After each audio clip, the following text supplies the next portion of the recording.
औरत हर बाजी जीत ले अगर वो ठान ले। दुनिया उसे क्या रोकेगी अगर वो हौसलों से उड़ान ले। नमस्कार, मैं हूँ आपके साथ पूजा जोशी और आप देख रहे हैं साधना न्यूज़। साधना न्यूज़ के बेहद खास कार्यक्रम घर की लक्ष्मी बेटी में आज हम आपको एक खास मेहमान से मिलवाने जा रहे हैं। चलिए पहले उनका आपका परिचय करवा देते हैं। हमारे साथ मौजूद है कवित्री लेखिका तारावती सैनी जी। स्वागत है तारावती जी आपका साधना न्यूज़ के इस खास कार्यक्रम में। बहुत बहुत धन्यवाद आपका मुझे इस इतने अच्छे कार्यक्रम में आमंत्रित करने के लिए। जैसा कि हमने आपका परिचय दिया कि आप एक लेखिका और कवित्री हैं, तो सबसे पहला सवाल मेरा इसी पर होगा कि लेखन की शुरुआत आपने कब से की। मैं यूँ कहूँ कि लेखन की शुरुआत की जो रुचि थी वो कैसे आपको मिली? क्या घर में कोई ऐसा लेखन था या आपने अपने मन से इसकी और रुचि बढ़ाई? जैसा कि मैं बताऊं पूजा जी आपको, मैं मेरे बारे में ये लेखन के लिए यही कहना चाहूँगी कि सबसे पहले तो मुझे लगता है कि लेखन मेरे जन्म के साथ पैदा हुआ है। मैंने इसको सीखा है, सुधारा है, लेकिन क्योंकि मेरे घर में ना और पास कोई भी लेखक नहीं था और सबको जब मैंने ये चुना कि मुझे लिखना है तो सबको बड़ा ऐसे लगता था ये क्या काम है, क्योंकि जानते ही नहीं थे लोग इसके बारे में। तो लेकिन मुझे रुचि थी और मुझे बचपन से ही बहुत सारी चीज़ें लिखने के प्रति मैं बहुत आकर्षित थी और लिखती थी। तो इस तरह मैंने घर में जो माहौल है वो पढ़ने लिखने का देखा। मैगजीन्स पढ़ती थी, कई अखबार के जो आते थे उनको पढ़ती थी। और कहते हैं ना कि एक चीज़ जन्म के साथ आपके साथ आई है और फिर आपको उसके लिए हवा मिल गई। घर में मैगजीन्स देखी और फिर मैंने इस तरीके से लिखना शुरू कर दिया। बिल्कुल, तो कहीं ना कहीं वहाँ से आपके लिखने की जो क्षमता है या फिर ये जो रुचि है वो वहाँ से शुरू हुई। देखिए तारावती जी, हमने कई इंटरव्यूज़ आपके देखे, उसमें हमने देखा और आपने इंटरव्यूज़ में बताया कि तारावती सैनी, आपको कहीं ना कहीं आपके नाम से कोई ना कोई परेशानी थी। आपको ऐसा लगता था कि मेरा नाम थोड़ा अटपटा है। तो इस नाम के पीछे का क्या कारण है, क्यों आपने ऐसा सोचा? मैंने होश संभाला, तब से मुझे लगता था कि ये क्या नाम रख दिया। तो मैं इसके पीछे की कहानी आपको बताती हूँ। पहले तो मैं अपने बारे में 2 लाइन बोलना चाहूँगी कि अभी तो मैं पत्थर हूँ, अभी हीरा बनना बाकी है। अभी तो मैं पत्थर हूँ, अभी हीरा बनना बाकी है। अभी तो कुछ दूर ही चली हूँ, अभी मीलों मील चलना बाकी है। तो ये जो मेरी पंक्तियाँ हैं, मैं अपने आप पे इनको बिल्कुल सोच के चलती हूँ कि अभी तो मुझे बहुत आगे चल जाना है, इसलिए लेखन में मैं कुछ नया लिखना चाहती हूँ। और रही नाम की बात, तो मैं फिर से 2 पंक्तियाँ आपके सामने कहना चाहूँगी कि तुझे ही पुकारे, तुझे ही ढूंढे, तुझे ही चाहे पल पल मेरा दिल। आ बैठ मेरे पास तू 2 पल, सुना दूं तुझे दिल के मैं तराने। आ बैठ मेरे पास तू 2 पल, सुना दूं तुझे दिल के मैं तराने। पता है पूजा जी, ऐसी लाइन कोई भी व्यक्ति कब लिखता है? जब उसको उसके जीवन में सच्चा प्रेम करने वाला व्यक्ति मिल जाता है, जो उसको समझता हो, जो उसका ख्याल रखता हो, जो उससे कहता हो कि तुम बहुत अच्छी हो, तुम स्पेशल हो, वो तुम्हें जीना सिखाता हो, वो तुम्हें खुद के जीवन से मिलवाता हो और आपका कभी बचपना नहीं मरने देता हो। तो और जब आप किसी दुविधा में होते हो तो आप आके आपसे बोले कि तू कर, मैं खड़ा हूँ तेरे पीछे, और आपको एकदम से हिम्मत आ जाती है। तो मुझे जब ऐसा व्यक्ति जब अपने जीवन में मिल जाता है ना, तो हमको वो जो चांद तारे तोड़ने वाली बात होती है ना, वो बिल्कुल सही लगने लगती है। चांद तारे तोड़ने का मतलब ये नहीं कि व्यक्ति चांद पर जाएगा और फिर उसको तोड़ के लाएगा। यही चीज़ें हैं कि हम हमारे पार्टनर को कितना मतलब खुश रख रहे हैं या उसके बारे में कितना सोचते हैं। तो शायद उन सौभाग्यशाली औरतों में से मैं भी हूँ एक, कि मुझे भी मेरा पार्टनर या मेरे जीवन साथी वो ऐसे मिले हैं। अब हम चलते हैं कि हम मेरे बचपन की हो, जैसा कि आपने सवाल पूछा था कि मुझे जब बचपन से मेरा नाम पसंद नहीं था ना, तो मैं मेरी माँ से लड़ा करती थी कि ये क्या नाम रख दिया आपने, कितना पुराना नाम है, स्कूल में किसी का था ही नहीं सचमुच में। और जब मैंने शुरुआती रचनाएं लिखी तो मैंने वो मेरे उपनाम नीरज से उसको प्रकाशित करवाया। और मेरी माँ कई बार मुझे समझाती भी थी, पर वो उस टाइम एक एज ऐसी होती है कि आपको समझ में नहीं आता है, जो आपको अच्छा लगता है वही अच्छा लगता है। उसके बाद मेरी शादी हो गई, और शादी के बाद जब मेरे हस्बैंड को ये चीज़ पता चली कि एक तो मैं लिखती हूँ, दूसरा मुझे मेरा नाम पसंद नहीं है, तो इनको बड़ा मतलब ऐसे गुस्सा आया। बोले कि ऐसा है कि आप लेखन छोड़ दो। मैंने कहा, मुझे एकदम से डर लगा। मैंने कहा ऐसा क्यों कह रहे हैं? कि जिस व्यक्ति को अपना नाम पसंद नहीं है, वो अपने काम से और खुद से जो प्यार नहीं कर सकता है, तो वो क्या करेगा? तो ये बात थोड़ी मेरे को दिल पे लग गई। मैंने कहा बात तो सही है। तो उनके कहने पर नहीं, अपने पास जो है उसको स्वीकारो, उससे प्रेम करो और उसी से ही आगे बढ़ो। तो इनके कहने पर इन्होंने मुझे बहुत समझाया। फिर मैंने आने वाली जो रचना प्रकाशित करवाई थी, वो मैंने मेरे मूल नाम, जो मुझे पसंद नहीं था, तारावती सैनी, और मैं उपनाम छोड़ना नहीं चाहती थी अपना, क्योंकि वो बचपन से मेरे चारों इर्द गिर्द घूम रहा था चारों तरफ, और शायद उसके भी ग्रह नक्षत्र मेरे लिए बहुत शुभ थे। तो मैंने उसको उपनाम को पीछे जोड़ा, तो नाम किया मैंने तारावती सैनी नीरज। और जब वो अगले ही दिन जब वो प्रकाशित होके जब आया इतना बड़ा नाम, तो मैं इतना खुश हुई कि सचमुच में मैं तो इस नाम से वैसे ही गुमनाम होना चाहती थी। और आप यकीन मानिए, जिस नाम को मैं गुमनाम रखना चाह रही थी, जिस नाम से मैं इतनी नफरत करती थी, मेरे को वो फूटी आंख नहीं सुहाता था, उसी नाम ने मुझे इतनी पहचान दी कि मेरी अभी तक बहुत सारी बुक्स आ चुकी हैं, मुझे बहुत सारे सम्मानों से सम्मानित किया गया। और मैं इस सब का धन्यवाद मेरे पतिदेव को देना चाहूँगी कि वो मुझे हर वक्त समझाते रहते हैं। अगर मैं 2 मिनट भी वो उदास चेहरा देखते हैं तो बोलते हैं कि नहीं नहीं कोई बात नहीं, देख लेंगे। उनके बस 2 शब्द होते हैं कि नहीं, सब सही हो जाएगा। तो ऐसे करके वो नाम मुझे पसंद नहीं था, फिर पतिदेव ने मुझे समझाया, और फिर मैंने वो नाम आगे चलाया, और उससे मेरा नाम हुआ। तो बिल्कुल, देखिए कहीं ना कोई हमारे जीवन में एक ऐसा शख्स होता है जिसकी वजह से हम अपने जीवन में बहुत कुछ बदलाव कर देते हैं, जैसा कि आपने अपने नाम को लेकर किया। साथ ही संघर्षों की भी आपने इस दरमियान बात की, सफलता की बात हुई। संघर्षों पर मैं आना चाहूँगी तारावती जी कि संघर्ष कितना आपको करना पड़ा, यहाँ तक पहुँचने के लिए कितना संघर्ष करना पड़ा, और आज जब आप यहाँ पहुँच गए हैं तो कैसा महसूस करते हैं? जी, मैं मेरे संघर्ष की बात करूँ तो मैंने मेरे घर में पढ़ने लिखने की चीज़ें बहुत देखी, क्योंकि मेरे पापा शिक्षक हैं, और मैंने मेरे घर के वातावरण में चारों तरफ अब शिक्षकों को देखा है। तो मुझे जब लिखने का शौक था तो सब कहते थे ये, क्योंकि समझ में आता था ना, क्योंकि कोई और पास था नहीं। और मैं अपनी रचना क्या है लिख के छुपा के रख दी थी, क्योंकि शुरू में बताने की हिम्मत नहीं होती थी कि क्या किसको बताएं। तो मैंने फिर जब संघर्ष यहाँ से शुरू हुआ कि सब लोग कहते नहीं नहीं उसकी तैयारी करो, जॉब की तैयारी करो, टीचिंग जो जॉब है अपनी उसकी तैयारी करो, ये क्या लिखना है, ये क्या है। कई बार मुझे डांट भी खानी पड़ी इसके लिए, बहुत कुछ सहना पड़ा। लोग कई बार मजाक भी उड़ाते थे मेरा कि ये पता नहीं क्या करेगी, इसको जीवन में क्या करना है, और क्या लिखती रहती है दिन भर, पता नहीं इसका। और कई बार हंसते थे, और कई बार मेरी जो डायरी है वो छुपके से ले भी लेते थे और उनको पढ़ के सुनाते थे आज इसने क्या लिखा है। और तब ऐसी हालत थी कि मैं सिर्फ शब्द से शब्द जोड़ना सीख रही थी, और क्योंकि चीज़ जन्म से थी मेरे साथ में, लेकिन मैं उसको निखारने में लगी हुई थी लगातार। तो मैं कई बार खूब रोती थी कि ये क्या है, मुझे करना है। और कई बार मुझे अपने आप पे भी डाउट होता था कि जब एक बच्चे के दिमाग में जब लगातार ये चीज़ बैठाई जाए कि क्या है, तो मैंने उसको ऐसे सोचा कि नहीं, छोड़ देते हैं। फिर नहीं, वो दूसरे ही पल वो कुछ ना कुछ नई कहानी, नई कविता जन्म ले लेती थी। फिर जब शादी होके आई तो अरेंज मैरिज हुई है मेरी, तो पतिदेव को भी पता नहीं था और घर वालों को भी नहीं पता था। तो मुझे क्या टाइम नहीं मिलता था बिल्कुल भी, क्योंकि घर परिवार में आके इतना फंस जाते। तो मैं क्या करती, छुप छुप कर रोती थी।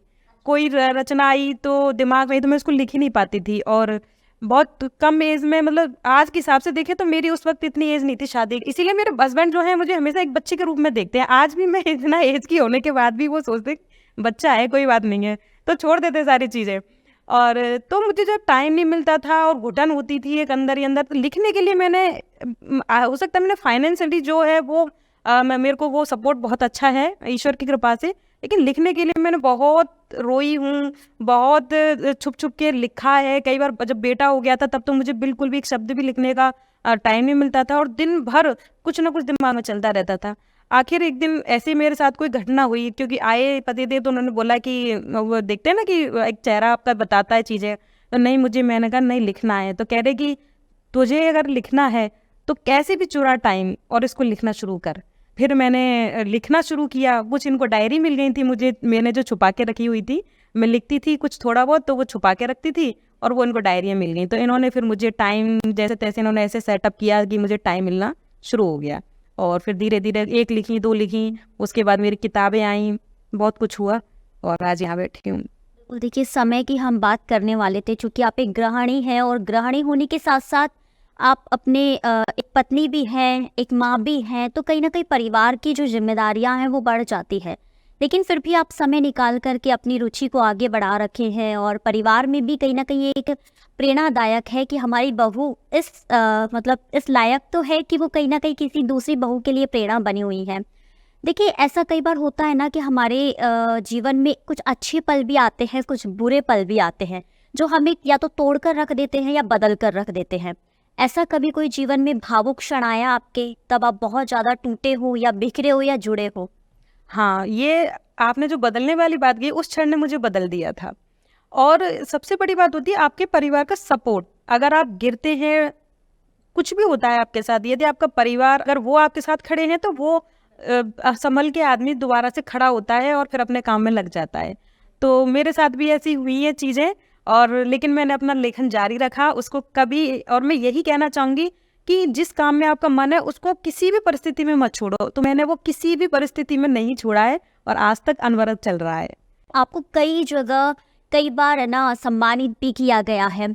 ऐसे में छोटे से गांव से निकली हुई तारावती को आज आप इस जगह पर देखते हैं, इस तारावती को देखते हैं, तो कैसा महसूस होता है कि गांव से निकलकर शहर तक का हमने सफ़र तय किया है? जी, जी, बिल्कुल पॉसिबल नहीं होता है। और जो मैंने जो चुना था, जो प्रोफ़ेशन मैंने चुना था उसके लिए तो चुनौती बहुत ज़्यादा थी। और आपको पता है गाँव में इतनी सुविधाएँ नहीं है, गाँव में कोई बताने वाला भी नहीं था और चुनौती मेरे सामने बहुत थी। और सच में बताऊँ तो आज टीवी पे आना, न्यूज़पेपर में छपना एक मेरे लिए बहुत बड़ा सपना था, बहुत बड़ा। कि कभी मैं न्यूज़पेपर में क्या, एक अब ऑनलाइन भी छप जाते थे ना, बड़ा खुशी होती थी कि पता नहीं हमने कितनी बड़ी अचीवमेंट ले ली है। लेकिन आज जब मैं एक छोटे से गाँव से जैसे मैं एक गाँव तो नहीं पर एक कस्बा है छोटा सा भुसावर, और वहाँ से निकल के और फिर मैंने मेरा मुकाम हासिल किया है। और आज जब मुझे पूरा गाँव, जो लोग मेरा विरोध करते थे कि ये क्या लिखती है, क्या करती है, और आज जब मुझे टीवी पे देखते हैं या मेरी रचनाएँ न्यूज़पेपर में देखते हैं, आज जितना भी कुछ देखते हैं, तो आज वही लोग कहते हैं कि ये हमारी बच्ची है और हमें इस पर गर्व है। तो वो चीज़ मुझे बहुत अच्छी लगती है कि चलो उनके हिसाब से वो भी सही थे क्योंकि उनको इस चीज़ के बारे में जानकारी नहीं थी, उनकी भी कोई गलती नहीं है। लेकिन आज मुझे बहुत अच्छा लगता है कि चलो मैंने इतना किया है, आज पूरा गाँव एकजुट हो जाता है उस चीज़ को देखने के लिए।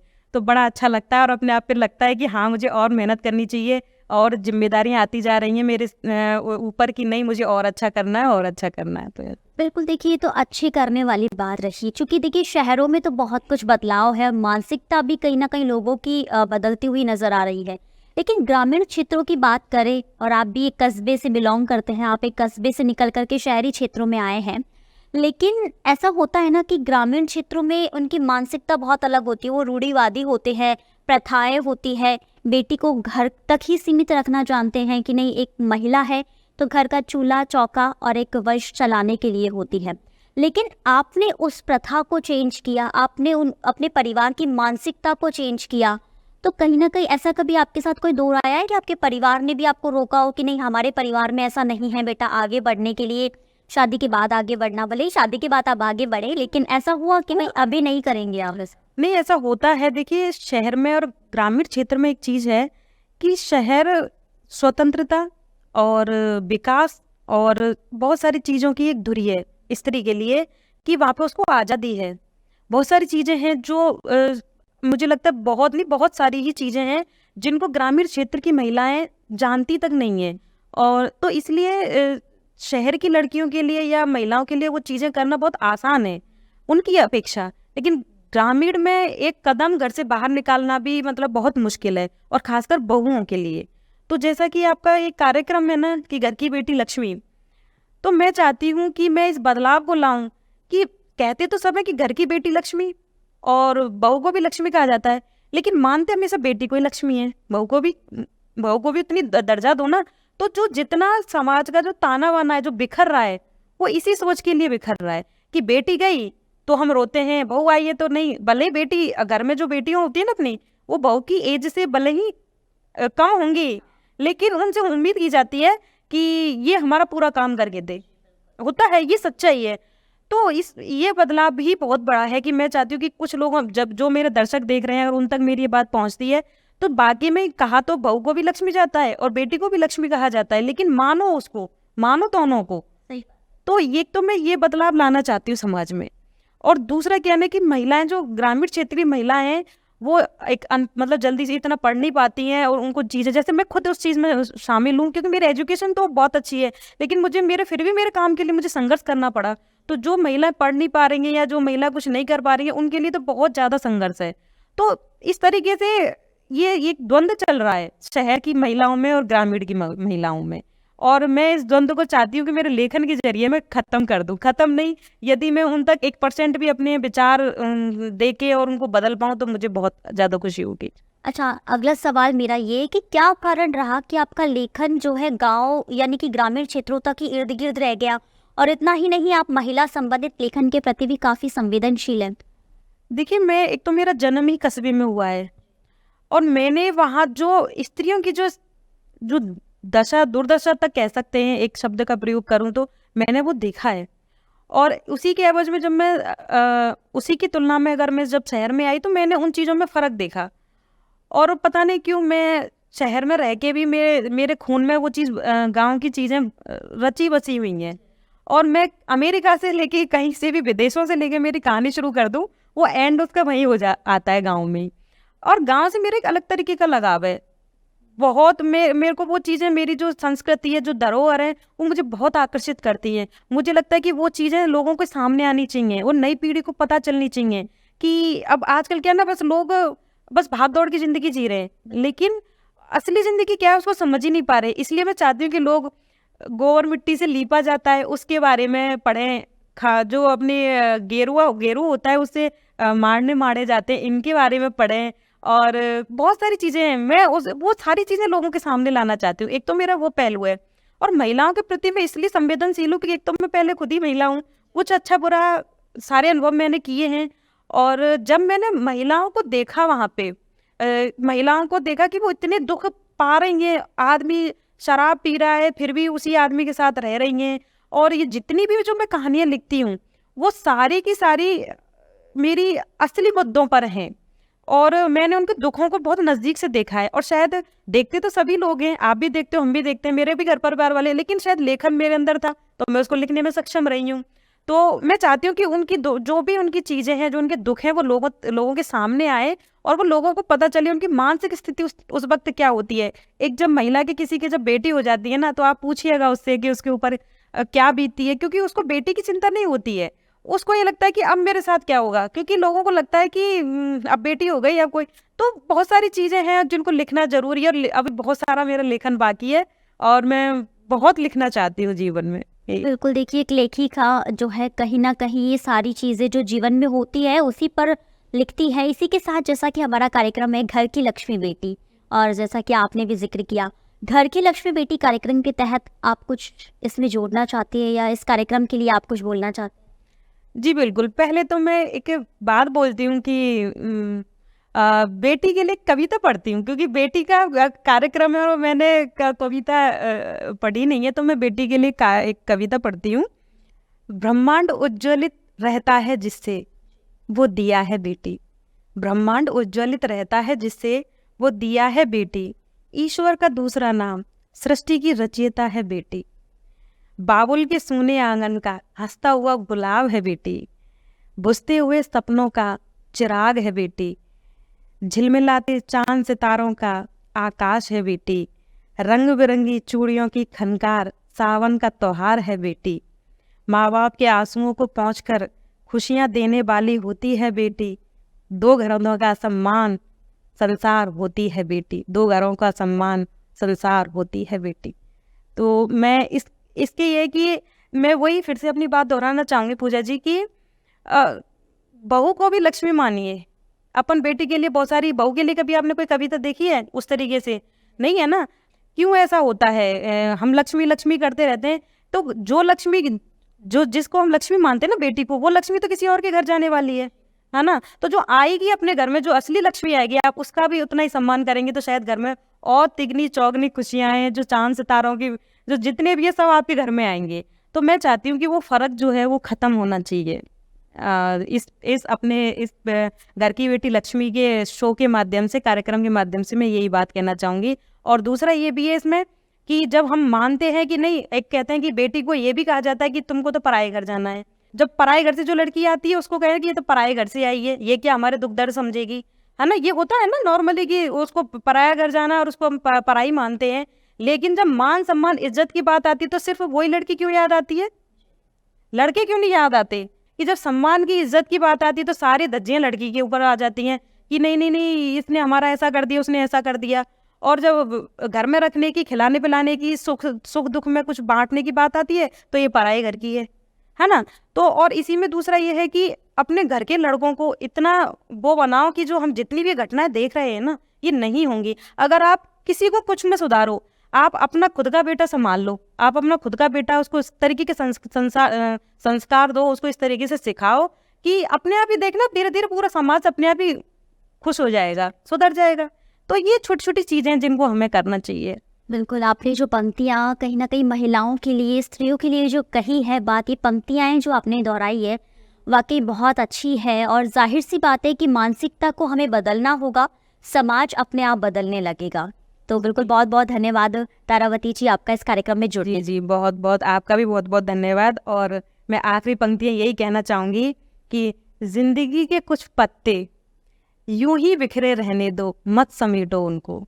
कि जिंदगी के कुछ पत्ते यूं ही बिखरे रहने दो, मत समेटो उनको। कुछ पतझड़ आते ही सूख कर अपने आप उड़ जाएंगे, कुछ सावन आते ही अपने आप हरे हो जाएंगे।